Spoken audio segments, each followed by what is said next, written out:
Okay, so I got all the squares poured, and as you can see, some of them have, see, like this little corner here, it's not completely filled out.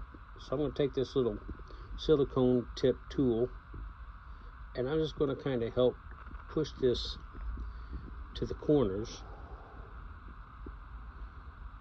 kind of where it'll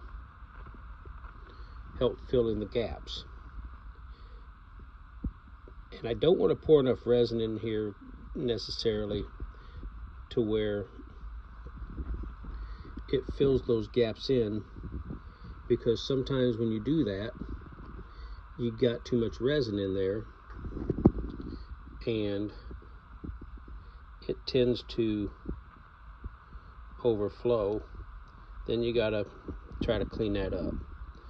So sometimes you get these big old gaps, and like I said, I could have added more resin, but the way it was flowing, I was afraid it was going to overflow when I did this.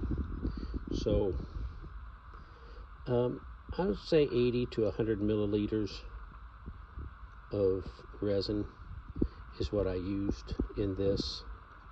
So just go through and make sure all your squares and all your corners are full.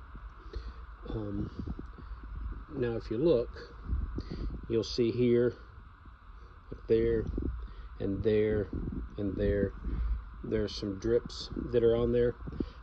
I could pull them out if I wanted to, and I could clean that out and kind of, you know, get that cleaned out. But I'm not too overly concerned with it right now, because those are going to dry, and it's a whole lot easier to just pick them off when they're dry. So some of these look like they do have the potential to overflow. This one here might overflow a little bit, but I'm just not going to worry about it. If it does, I'll deal with it when it comes to it. So there you go. That's the first round.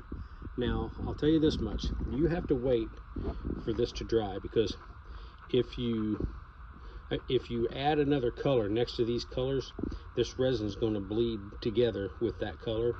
And although sometimes you might want that effect, I don't want this effect on this board. I want the colors to come out clean when I'm done. So that's kind of why we're just leaving this, and we're going to let this set up overnight, and tomorrow I'll come back and I'll put the yellow in those empty squares, and that'll be that part done.